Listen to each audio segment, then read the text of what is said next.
Halo, assalamualaikum teman-teman semuanya. Valar Morghulis, Valar Dohaeris, all men must die, all must choose the blacks or the greens. Hai teman-teman semuanya, maaf banget ya, breakdown episode ketiga dari House of the Dragon season kedua ini agak telat ya Jokastoy upload ke channel YouTube aku. Mohon maaf banget kalian yang dari kemarin udah nanya breakdownnya mana, reviewnya mana, ini udah aku upload ya guys. Soalnya ada 1 dan 2 hal yang harus aku selesaikan sehingga agak telat nih aku nguploadnya teman-teman.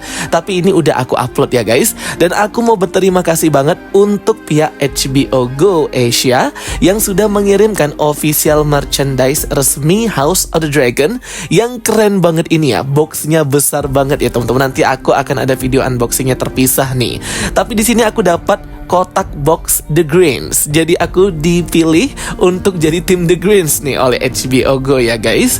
Jadi aku harus mendukung King Aegon Targaryen. Hail King, the rightful heir, King of the Andals. Tapi ya gimana ya, hati kecil aku masih tetap mendukung Queen Rhaenyra dan menjadi tim Blacks. Tapi nggak apa sih, keren banget ya merchandise-nya, aku suka banget guys. Oke, langsung aja ya kita mulai breakdown episode ketiga House of the Dragon season kedua ini.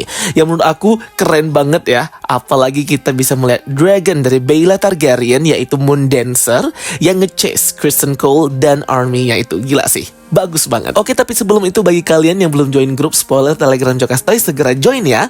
Link invite grupnya sudah aku pin di kolom komentar. Dan jangan lupa juga untuk follow official account TikTok dan Instagram Jokastoy. Jangan lupa juga nonton video-video breakdown dan review Jokastoy lainnya tentang House of the Dragon ini udah aku upload di channel YouTube aku. Kalian tinggal search aja House of the Dragon Jokastoy. Nanti banyak tuh keluar video-video yang udah pernah aku buat, silsilah keluarga, sejarah Doom of Valyria, terbentuknya Targaryen, dan kekuatan ramalan klan Targaryen. Oke, langsung aja, ini dia breakdownnya episode ketiga House of the Dragon season kedua. Here we go. Jadi episode kali ini dibuka dengan pertarungan abadi antara House of Blackwood dan House of Bracken. Ini dua house emang udah bermusuhan sejak zaman purba ya gengs. Mereka adalah house yang berasal dari wilayah Riverland. House of Bracken berlambangkan kuda dan House of Blackwood berlambangkan pohon gitu. Kita refresh dulu nih di season pertama kemarin. Kalian melihat ya, House of Bracken dan House of Blackwood ini bertemu dengan Rhaenyra semasa remaja dalam hal untuk melamar Rhaenyra. Di sini ini ada Samuel Blackwood. Dan yang ini adalah Amos Bracken. Mereka masih muda gengs. Ingat banget ya, di scene ini sangat kesatria sekali Samuel Blackwood yang masih bocil, gagah berani membela harga dirinya. Nah, kalau di scene opening ini adalah kerabat-kerabat mereka aja ya gengs. Yang berjubah merah bernama Davos Blackwood dan yang berjubah kuning bernama Aeron Bracken. Cuman ada simpang siur nih terkait identitas si Davos Blackwood ini yang gak ada di novel dan merupakan karakter original khusus diciptakan untuk TV series aja. Padahal kan harusnya karakter yang muncul itu lebih penting ialah Benji Colt Blackwood, di mana Benji Colt Blackwood inilah pemimpin House of Blackwood yang akan membela Rhaenyra mati-matian. Tapi kok malah nampilin karakter baru Davos Blackwood ya? Agak aneh juga nih. Nanti mungkin kita akan lihat ya si Benji Colt Blackwood ini yang dikenal dengan nama Bloody Ben. Selalu saja permasalahan dua house ini diawali dengan batas wilayah seputar teritori kekuasaan masing-masing, yang dimana pembatas batunya itu kayak selalu dipindahkan gitu. Aeron Bracken berkata pedangnya cukup untuk membunuh semua Blackwood. Ia merupakan penunggang kuda yang jelek, walaupun lambang house-nya adalah kuda ya. Davos Blackwood datang dan membela Rhaenyra, dan kubu The Blacks berkata bahwa Aegon itu bukan raja sejati. Sedangkan Aeron Bracken itu membela King Aegon the Greens. Berani banget di sini Davos Blackwood berkata bahwa Aegon bukan raja sesungguhnya. Begitupun Aeron yang gak segan menghina Rhaenyra. Scene pun di-cut guys, ketumpukan mayat antar dua house Blackwood dan Bracken yang sudah berperang. Aku be like, hah? Kok bisa nih ya pertarungan pertama pembuka di sejarah Dance of the Dragon Battle of the Burning Mill ini di-cut ya guys ya. Jadi kita nggak ngelihat keseruan perang antara Bracken dan Blackwood ini. Aduh, mungkin menghemat budget ya gengs. Menampilkan Aeron Bracken yang mati tertusuk pedangnya, dan kalau yang si Davos Blackwood itu nggak tahu mati atau enggak ya gengs, dan selamat atau enggak diliatin juga. Tapi banyak banget tumpukan mayat di sini, gila banget ya. Ini mereka membela raja dan ratu pilihannya dengan cost nyawa mereka. Di novel Fire and Blood, The Battle of the Burning Mill adalah perperangan terbesar antara Blackwood dan Bracken, pembela kubu masing-masing The Black and the Green. Terjadi di aliran sungai dekat Burning Mill. Bracken dikejutkan dengan pasukan Blackwood yang membela Panji Rhaenyra Targaryen dan membantai pasukan Bracken. Banyak yang mati dalam peperangan ini, termasuk pemimpin Blackwood, Lord Samuel Blackwood, yang mati disayat di dalam peperangan. Tetapi pasukan Blackwood berhasil merebut Stonehenge, wilayah Bracken, dan membawa kemenangan pertama bagi kubu The Blacks. Karena kematian Lord Samuel Blackwood inilah nantinya House of Blackwood akan dipimpin oleh anaknya yang masih sangat muda, yaitu tadi aku udah ceritakan ya, Bloody Ben Jicot Blackwood. Scene berpindah ke pemakaman Sir Eric dan Sir Arik Cargill yang dikebumikan dalam satu liang lahat yang sama di Dragonstone. Kematian dua kesatria kembar ini udah diprediksi guys oleh Helaena Targaryen dalam coretan ramalannya, di mana tertulis di sini 2 ekor angsa akan membunuh cerminan dirinya. Angsa atau ghost itu merupakan lambang keluarga Eric dan Arik, yaitu House of Cargill. Scene ini bisa kalian lihat di behind the scene House of the Dragon. Gila ya, kekuatannya Helaena ini hebat banget. Bahkan di sini Helaena memprediksi nih dalam lukisannya Daenerys Targaryen yang dibakar hidup-hidup. Rhaenyra hanya bisa menangis melihat 2 kesatria hebat harus mati, menyedihkan karena sumpah setia mereka. Di sana juga ada Prince Jacaerys Velaryon dan Queensguard Sir Loren Marbrand dan Sir Stephen Darklyn. Jacaerys berkata bagaimana dan siapa yang mengirimkan pembunuhan itu harus dihukum. Rhaenyra hanya diam, namun Rhaenys percaya bahwa ini bukan suruhan Otto Hightower. Rhaenys menasihati Rhaenyra untuk coba berbicara kembali dengan Alicent Hightower karena masing-masing kubu punya alasan tersendiri untuk saling membunuh. Lucerys yang mencukil mata Aemon, atau Aemon yang membunuh Lucerys, Prince Jaehaerys yang dibantai, atau kematian menyedihkan kesatria kembar ini dan lain-lain. Rhaenyra kayak nggak mau ya, karena udah sakit hati duluan gitu. Iron Throne direbut dan mereka bertahta di King's Landing. Awalnya juga dulu Alicent berkata bahwa Rhaenyra ini akan menjadi ratu yang baik. Namun nyatanya apa? Rhaenyra dikhianati. Rhaenys berkata tidak ada perang yang paling dibenci Tuhan melainkan perang antar saudara, dan tak ada perang yang paling berdarah dan mematikan selain perang antar naga. Rhaenys berusaha terus ya menasihati Rhaenyra agar Rhaenyra terbuka hatinya. Rhaenyra pun berencana akan membuka surat yang dikirimkan Alicent kepadanya sesaat setelah Lucerys mati. Scene pun berpindah ke Criston Cole yang mengesalkan ini guys. Mukanya seperti sok merasa bersalah dan tertunduk. Kalau aku artikan di scene ini, sebenarnya dia bukan bersedih karena kematiannya si Arik Cargill ya, tapi dia nervous pertama kali jadi Hand of the King, karena dia juga sekaligus Kingsguard. Maka lambang Hand of the King-nya itu berbentuk seperti kalung yang berada di sekitaran lehernya. Benar-benar ya ini orang ya, kurang ajar banget, gak ada rasa bersalahnya sama sekali. Udah memanipulasi Arik untuk membunuh Rhaenyra dan membunuh saudara kembarnya, dia malah enak-enak aja nih sama Alicent. Dan cok bener ya guys ya. Saking dibencinya karakter Criston Cole ini, Instagram pribadi pemerannya itu banjir hujatan sampai dibatasi kolom komentarnya. Criston bersiap untuk pertemuan The Greens Council. Otto sudah tidak ada lagi, udah diusir Aegon ke Old Town. Bendera Panji The Greens mulai dikibarkan di King's Landing dengan lambang naga emas mereka. Criston terlihat sombong dengan Kingsguard lain. Berjalan dengan sombong dan angkuhnya, bangga Criston Cole ini ya, naik jabatan dengan mengorbankan Sir Arik Cargill. Ia pun memasuki ruangan The Green Council. Lord Jasper Wilde dan Alicent mengungkapkan kekecewaan mereka atas tindakan gegabah Criston yang membuat nyawa Sir Arik melayang. Criston berkata bahwa itu adalah tugas yang mulia dan Sir Arik gugur dalam membunuh Rhaenyra. The Greens tidak bisa terus menunggu di dalam istana saja, harus bertindak. Alicent sangat membenci tindakan yang memperburuk peperangan. Aemon berkata kita sudah di tengah peperangan, diawali dengan perang Blackwood dan Bracken yang merugikan kedua belah pihak. Aegon terlihat gembira karena Bracken berperang atas namanya The Greens, tanpa mereka ketahui betapa hancurnya dua house ini. Maester Orwyllie menimpali ini bukan kemenangan, karena kedua belah pihak ini sama-sama hancur. Mereka juga sudah bermusuhan selama berabad-abad. Kalau mengacu kepada novel, perang abadi Blackwood dan Bracken ini sudah dimulai dari ratusan tahun lalu sejak The First Man, di mana Bracken memiliki darah murni The First Man dan sering berkonfrontasi dengan Blackwood yang merupakan pendatang dan tidak memiliki darah The First Man. Aegon pun marah dan menancapkan Valyrian Steel Blade-nya dan berteriak ini yang namanya perang. Kalau teringat blade ini yang dipegang Aegon nantinya akan digunakan Arya Stark untuk membunuh sang kematian. Kalau kata Cregan Stark, Night King gila banget ya gengs canon ceritanya ini. Lord Grover Tully, penguasa Riverland, harusnya bisa mengendalikan Blackwood dan Bracken, namun ia itu sudah tua banget. House of Tully ini mendukung Rhaenyra ya guys, nanti dipimpin oleh anaknya Lord Elmo Tully. Sedangkan Lord Ormond Hightower, sepupunya si Otto Hightower, itu sudah menyiapkan pasukan besar di The Old Town. Bahkan Prince Daeron Targaryen, anak keempatnya Alicent, naganya itu sudah siap bertarung ya.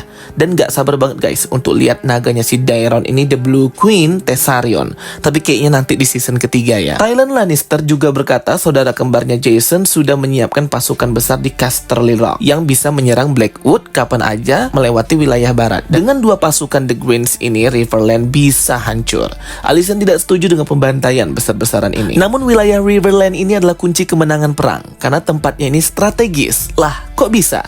Yuk kita lihat mapnya dari Riverland. Kalian perhatikan di map ini bahwa posisi Riverland ini dikuasai oleh House of Tully, bertata di Castle Riverrun. Nah, ini tuh wilayahnya luas banget ya guys, strategis banget di tengah-tengah, menghubungkan kerajaan-kerajaan besar Westeros. Yang pertama, wilayah The Vale dikuasai oleh House of Arryn yang bertahta di kastil mereka The Eyrie. Kedua, ada wilayah The North dikuasai oleh House of Stark yang bertahta di kastilnya Winterfell. Yang ketiga, ada wilayah Westerland dikuasai House of Lannister yang bertahta di kastil mereka Casterly Rock. Kemudian keempat, ada wilayah The Reach yang dikuasai House of Tyrell bertahta di kastil mereka Highgarden. Dan yang kelima, ada wilayah Crownland yang dikuasai House Targaryen bertahta di kastilnya King's Landing. Maka dari itu, menduduki wilayah Riverland dan mendapatkan dukungan dari House of Tully akan sangat menguntungkan ya gengs dalam peperangan siapapun itu, baik The Blacks maupun The Greens. Harrenhal yang terletak di wilayah Riverland adalah kunci menguasai wilayah ini gengs. Bisa jadi benteng pertahanan dan benteng terbesar di Seven Kingdoms. Sehingga The Greens ini mati-matian harus menguasai Harrenhal terlebih dahulu jika ingin menguasai Riverland dan mengendalikan peperangan serta house-house kecil yang ada di bawah kekuasaan House of Tully. Criston berencana pergi menyerang Riverland dengan orang-orang yang telah dikumpulkannya dan semua bala bantuan. Dan dalam perjalanannya juga mendapat support dari house-house yang di wilayah Crownlands, King's Landing. Crownland ini kan wilayah King's Landing dan sekitarnya ya, yang mendukung The Black, Rhaenyra agar balik mendukung Aegon. Menggabungkan pasukan The Greens, baik dari pasukan Lannister, Old Town, dan yang dibawa Criston untuk bersama menuju barat menyerang Blackwood dan merekrut Bracken, barulah mereka siap menaklukkan Riverland dan Harrenhal. Rencana licik Criston ini sebenarnya adalah rencananya si Aemon. Kalau kalian perhatikan, mereka kan diskusikan tentang hal ini yang sama rencananya pada malam sebelumnya di episode kedua. Alicent yang mendengar hal itu selalu menyangkal rencana-rencana ini karena peperangan akan membantai banyak orang, dan ini adalah rencana terburu-buru dan gegabah yang bisa membuat mereka bernasib sama seperti Ser Arik. Namun Criston tak peduli dan Aegon malah menyetujui dengan syarat Aemon dan Vhagar harus tetap melindungi King's Landing. Aegon juga berkata akan ikut ke medan tempur bersama dengan naganya Sunfire. Walaupun sudah diperingatkan, tapi Aegon tetap ingin turun berperang. Rhaenyra berterima kasih dengan Lady Mysaria, The White Worm, karena sudah memperingatkan Eric bahwa kembarannya Arik seperti datang ke Dragonstone dengan gelagat yang misterius, membuat Rhaenyra bisa tepat waktu diselamatkan. Mysaria meminta imbalan agar bisa mendampingi Rhaenyra dalam perang melawan The Greens. Alasannya karena Mysaria ini ingin menyelamatkan masyarakat kecil di King's Landing dan di tempat lain yang terdampak. Rakyat-rakyat miskin itu kasihan ya yang menjadi korban. Awalnya Rhaenyra tidak yakin dan tak percaya, tapi karena Mysaria terbukti menyelamatkan nyawanya, akhirnya Mysaria bergabung di Council of the Blacks. Si Smoke terlihat tidak nyaman dan terus mengerang sambil terbang, membuat suara naganya itu terdengar. Mysaria berkata mungkin ia kesepian. Nah, mungkin ini nih yang jadi idenya si Rhaenyra untuk mengumpulkan Dragon Seed ya.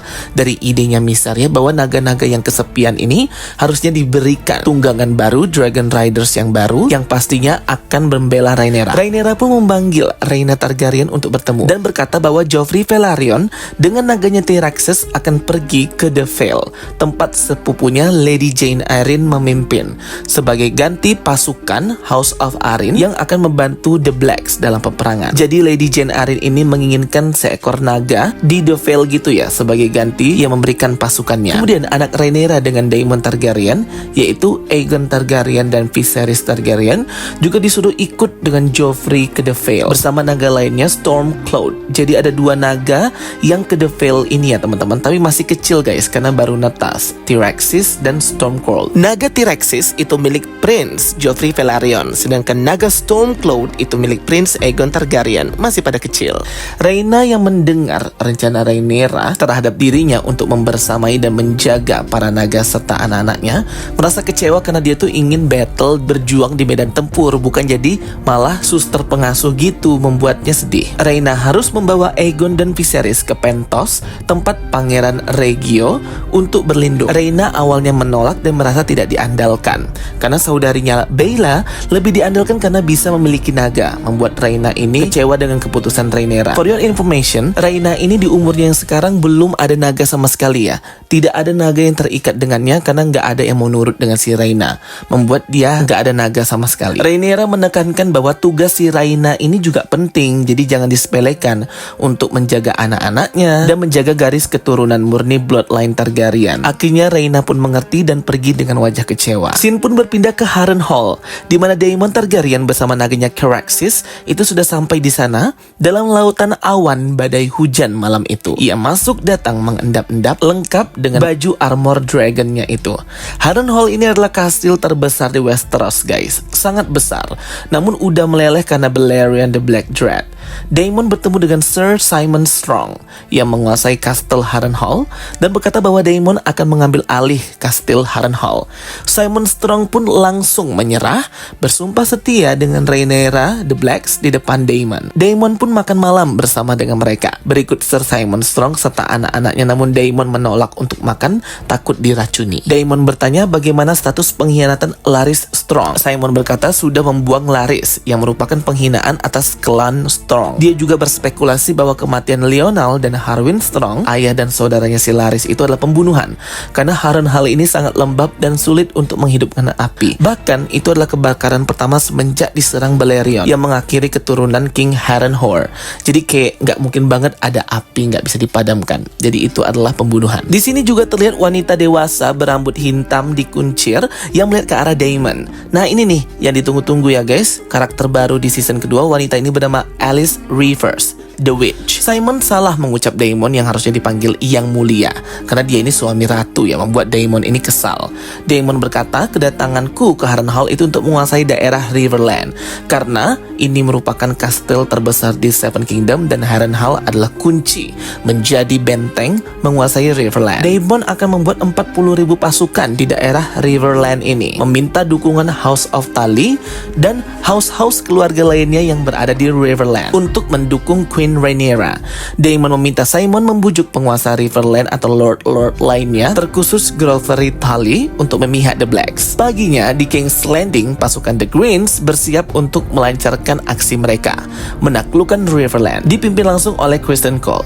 Saudara Alicent dari Old Town, Sir Gawain Hightower, juga akan membantu dengan pasukannya. Namun terlihat Sir Gawain ini nggak senang sama Criston Cole. Menghina Criston yang rendahan bisa menggantikan ayahnya, seorang Hand of the King dari 3 Raja Targaryen. Alicent pun mendoakan Criston Cole dan seluruh pasukan The Greens. Tapi Criston Cole meminta lebih dan Alicent memberikannya sapu tangan yang diambil dari gunungnya itu ya gengs.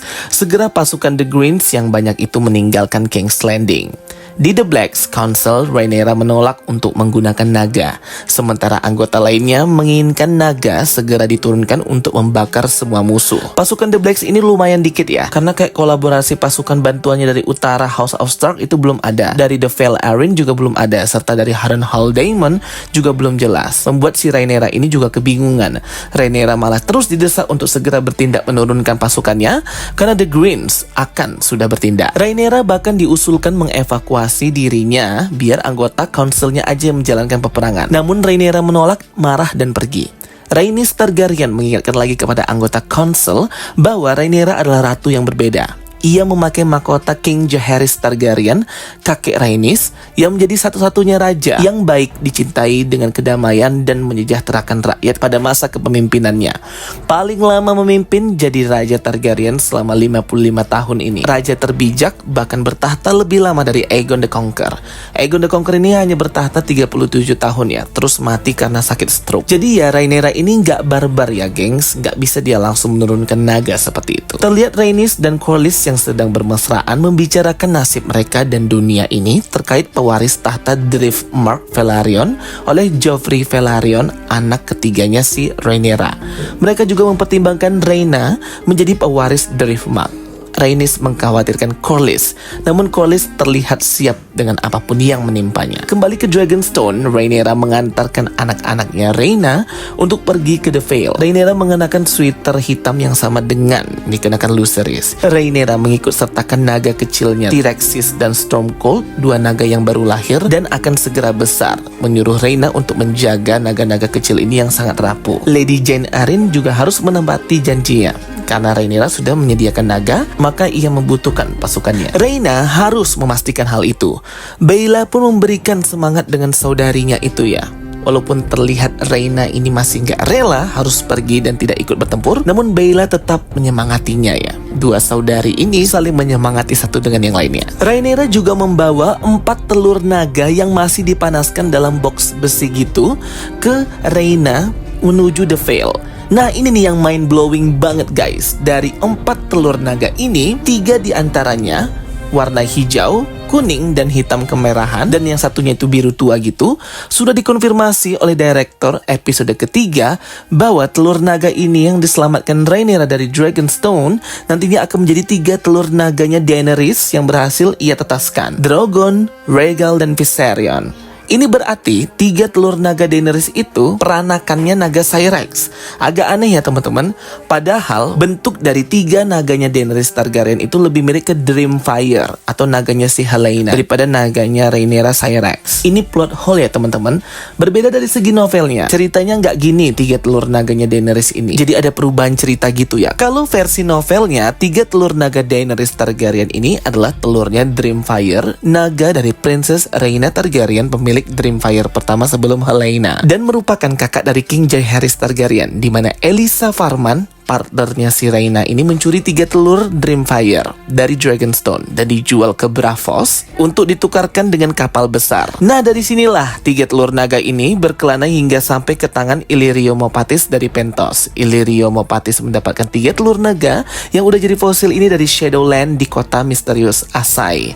Daenerys Targaryen pun mendapatkannya sebagai hadiah pernikahan dan berhasil menetaskan 3 telur naga itu yang harusnya udah jadi fosil atau pajangan ya. Tapi berkat keajaiban Daenerys, lahirlah Drogon, Rhaegal, dan Viserion. Joffrey Velaryon memeluk ibunya Rhaenyra sambil menangis. Berikut pun kakaknya Jacaerys Velaryon yang sangat menyayanginya. Rhaenyra tak tega harus berpisah dengan 3 anaknya yang sangat ia sayangi. Berikut Aegon dan Viserys juga. Baela dan Rhaena berpelukan dan mengucapkan salam perpisahan. Alicent datang menemui Helaena di kamarnya. Mereka masih membicarakan tentang kematian Prince Jaehaerys Targaryen, namun terlihat Helaena mulai pulih. Alicent juga hendak meminta maaf terkait hubungan gelapnya dengan Criston Cole yang disaksikan oleh Helaena. Aegon sudah siap dengan baju armor besinya ya, dan hendak terbang bersama Sunfire dan bergabung dengan pasukan Criston Cole di The Greens. Larys Strong datang mulai menggunakan mulut liciknya mempengaruhi Aegon untuk tetap tinggal di King's Landing karena ia mendengar desas-desus bahwa jika King Aegon pergi, maka nantinya King's Landing akan diperintah dan dikendalikan oleh Aemon Targaryen serta Alicent, membuat Aegon khawatir akan tahtanya direbut. Ia pun mengurungkan niatnya untuk pergi berperang dengan naganya. Aegon juga meminta Larys Strong untuk menjadi Master of Whisper, si tukang bisik dan tukang rumor. Next, di sini kita melihat Ulf yang masuk ke sebuah bar dan bertemu teman-temannya. Ia bercerita mengenai asal-usulnya, menyembunyikan kebenaran dirinya bahwa ia adalah anak haram Targaryen, sebutannya Dragon Seeds. Si Ulf ini sebenarnya dijuluki Ulf the White dari novel karena rambut silver putihnya itu yang sangat putih. Tapi kok di sini malah abu-abu grey nggak jelas gitu ya guys. Jadi kayaknya versi TV series ini dia tidak akan mendapatkan gelar The White karena ini mah The Grey bukan The White. Ayah Ulf ini adalah ayah dari Viserys dan Daemon juga, yaitu Prince Baelon Targaryen, anak keempatnya King Jaehaerys. Wajar banyak anak haram Targaryen karena King Jaehaerys aja anaknya itu ada kayak 13 gitu ya. Ulf berkata ia adalah paman Queen Rhaenyra walaupun paman dari garis keturunan haram. Terlihat di sini ada pelayan wanita ini yang di season pertama kemarin diperkaos oleh si Aegon guys. Ia masih kecewa aja ya dengan tampilan Ulf di sini ya, malah berambut abu-abu grey tua nggak jelas gitu. Harusnya sih putih ya. Aegon tiba-tiba datang ke bar dengan teman-temannya dan mentraktir semua orang. Orang-orang pun bersorak-sorai. Aegon juga datang ke Pleasure House atau rumah bordil dan menemukan Aemon yang lagi diklonin di sana. Aegon di sini masih aja ngebully si Aemon ya teman-teman. Walaupun si Aemon ini ini adalah penunggang naga terbesar di Westeros, Vhagar, masih aja kena bully. Di sini badannya Aemon terekspos dan terlihat banget tanpa ada satu helai benang pun, teman-teman. Bahkan bagian vitalnya pun terlihat di sini. Ia pun meninggalkan Aegon yang masih menertawai dirinya. Di Dragonstone, Rhaenyra menangis membersihkan mainan Aegon dan Viserys anaknya. Ia sangat merindukan putra-putranya itu. Rhaenyra pun terketuk hatinya untuk membuka surat kecil, surat dari Alicent beberapa bulan yang lalu, dan membaca isinya. Ser Gwaine Hightower berusaha pergi ke penginapan dan tidak mematuhi arahan Criston Cole, membuat mereka ketahuan oleh Baela Targaryen dan naganya Moondancer yang sedang berjaga berpatroli di langit. Terlihat di sini naga Moondancer seperti lizard berwarna hijau dengan garis-garis gitu, keren banget ya desainnya guys. Baela Targaryen langsung meluncur dengan Moondancer dan mengejar para kawanan Criston Cole dan Ser Gwaine ini. Baela menggunakan Valyrian language untuk mengarahkan si Moondancer. Namun pada akhirnya Baela gagal untuk mengejar karena ia juga nggak boleh nyerang ya. Padahal mudah banget dia menyerang dengan semburan apinya. Di Dragonstone, Baela Targaryen melaporkan di mana ia melihat pasukan Criston Cole dan The Greens ini ke The Black Council yang juga cemas akan pasukan The Greens yang sudah mulai berjalan. Criston Cole mengumpulkan tentara, membuat mereka mendesak Rhaenyra untuk segera mengirimkan tentara pasukan terkhusus naga ke medan pertempuran guna menghancurkan pasukannya Criston Cole ini dan pasukan The Greens agar bisa ditangani sebelum membesar. Rhaenyra terdesak. Ia pun akhirnya berkata mempertimbangkan usulan itu untuk mengirimkan naga-naga. Di Harrenhal, Daemon Targaryen mendapatkan halusinasi pikiran mengenai pembunuhan Prince Jaehaerys yang ia lakukan, serta halusinasi Rhaenyra masih muda. Daemon terbangun di pohon sakral Weirwood dan di sana terlihat wanita yang berambut hitam itu, Alice Rivers, the Witch, berkata, "Kau akan mati di sini." Meramalkan nasib masa depan Daemon Targaryen. Alice Rivers ini kalau di novel merupakan penyihir, memiliki kekuatan magis dan dapat melihat masa depan. Juga bisa mempengaruhi, mempermainkan pikiran orang lain. Alice Rivers nantinya akan menjadi lover atau pacarnya si Aemon Targaryen. Ramalan Alice Rivers terkait nasib Daemon Targaryen di masa depan ini tidak meleset ya teman-teman, karena berdasarkan novelnya juga Daemon Targaryen akan mati membela Rhaenyra di Harrenhal, mengubah danau Harrenhal menjadi danau bercampur darah. Rhaenyra meminta pendapat Mysaria apakah ia menyetujui jika Rhaenyra ini hendak bertemu Alicent dan bernegosiasi untuk menghindari perang. Mysaria berkata membunuhnya akan jauh lebih mudah, tapi si Rhaenyra ini nggak mau ya. Ia cuma mau minta bantuan Mysaria bagaimana pendapatnya dan masukannya gimana caranya bertemu dengan Alicent secara diam-diam. Alicent ini sebagai ibu dari raja memiliki waktu untuk berdoanya tersendiri. Nah di sini nih yang bisa ya digunakan kesempatan, gak ada yang mengganggunya. Mysaria berkata dan menyarankan Rhaenyra untuk bertemu face to face dengan Alicent ketika ia berdoa di The Grand Sept. Rhaenyra pun melancarkan aksinya menuju King's Landing menyamar sebagai Suster Septa of the Faith Seven, ditemani oleh Kingsguard-nya Sir Stephen Darklyn yang juga menyamar sebagai pendeta Septon. Rhaenyra akhirnya bertemu dengan Alicent yang sedang berdoa di Grand Sept. Rhaenyra mengeluarkan pisau untuk mencegah Alicent menjerit. Rhaenyra mengajukan perdamaian, namun Alicent berkata tidak ada jalan menuju perdamaian, semua sudah terlanjur. Masing-masing kubu sudah kehilangan banyak orang satu dengan yang lainnya. Rhaenyra juga tidak percaya ayahnya King Viserys tiba-tiba berubah pikiran hanya sekejap gitu ya terkait titahnya menjadikan Rhaenyra Ratu Seven Kingdom, bahkan malah menggantinya dengan Aegon yang lemah. Alicent berkata ia nggak pernah bohong dan kata-kata itu nggak ada bohong. Rhaenyra menangis mendengar bahwa di akhir hayatnya ayahnya malah menyebut nama Aegon bukan nama dirinya Rhaenyra. Alicent pun melanjutkan kalimatnya berkata di akhir hayatnya Viserys berkata Aegon, dan kalimat pangeran yang dijanjikan akan menyatukan seluruh kerajaan. Rhaenyra yang tadinya awalnya menangis langsung kayak melotot gitu ya, biji matanya ya guys, terkejut berkata bahwa itu adalah ramalan A Song of Ice and Fire, cerita legenda Targaryen yang diturunkan dari raja ke raja, dan Aegon yang dimaksud itu adalah Aegon the Conqueror, pangeran yang dijanjikan. Alicent pun mendengar kalimat itu kayak gak percaya gitu ya gengs, kayak hah? Jadi selama ini aku salah gitu. Rhaenyra berkata ini adalah kesalahan. Alicent bisa mencegah peperangan berdarah ini. Namun Alicent dengan egonya bersikukuh bahwa tidak ada kesalahan sama sekali. Alicent dengan angkuhnya langsung pergi dan menolak jalur perdamaian Rhaenyra. Alicent ini seperti kayak termakan fakta ya, dan menolak kebenaran bahwa Aegon yang dimaksud itu adalah Aegon the Conqueror, bukan Aegon anaknya yang gak jelas itu. Namun Alicent dibutakan dengan pride dan kebanggaannya itu. Tapi aku coba luruskan lagi di sini ya teman-teman. Jadi sebenarnya kurang tepat juga sih. Sebenarnya yang dimaksud Aegon to Aegon the Conqueror itu cuman pemahaman dari King Viserys, Rhaenyra saja ya guys.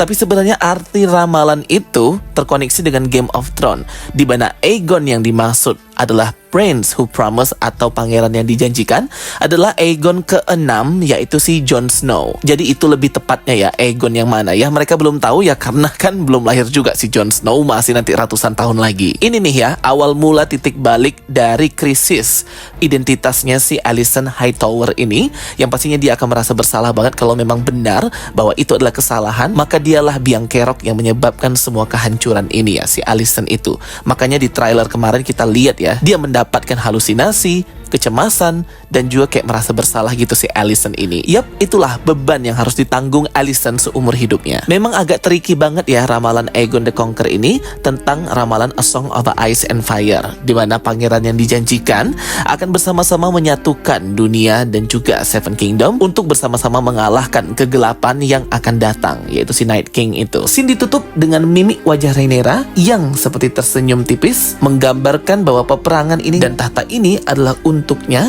Ayahnya nggak pernah sama sekali berubah pikiran dan tetap mendukung Rhaenyra menjadi ratu hingga akhir hayatnya, dan siap berperang mati-matian si Rhaenyra ini nantinya. Dan akhirnya episode ketiga ini pun berakhir ya teman-teman. Nah, jadi itu dia tadi ya, full breakdown Easter egg dan penjelasannya untuk kalian. Maaf banget kalau telat ya, karena aku ada kesibukan lain. Tapi aku usahakan nanti episode keempat tidak akan telat, karena episode keempat itu adalah episode terbaik nanti ya, dan yang paling mengerikan juga nanti di season kedua ini. Jadi sayang banget kalau aku telat ya guys ya. Oke, itu dia tadi penjelasan dari aku dan beberapa Easter egg-nya serta breakdown episode ketiga House of the Dragon season kedua ini. Semoga bisa menambah informasi dan menghibur kalian semuanya. Kalau ada pertanyaan, boleh banget tulis pendapat kalian di kolom komentar, kita diskusi bareng. Menurut aku yang termind blowing banget episode ketiga ini adalah pengungkapan fakta ya, bahwa sebenarnya telur-telur naga yang dimiliki Daenerys Targaryen itu sebenarnya adalah telur naga dari Rhaenyra Targaryen, Syrax naganya itu. Kayak bener-bener canon banget ya antara bloodline-nya Rhaenyra serta Daemon Targaryen ini hingga ke bloodline-nya Daenerys Targaryen. Jadi aku bener-bener kayak wow, gila sih, keren banget ini canonnya. Walaupun melenceng jauh dengan versi novelnya, tapi katanya sih pengembangan cerita dan development story itu lebih bebas dibolehkan oleh J.R.R. Martin selaku kreator atau pembuat novel Fire and Blood. Thank you for watching my videos. Don't forget to like and subscribe. Ketemu lagi di video aku berikutnya. Sampai jumpa semuanya, and bye-bye. See you next time.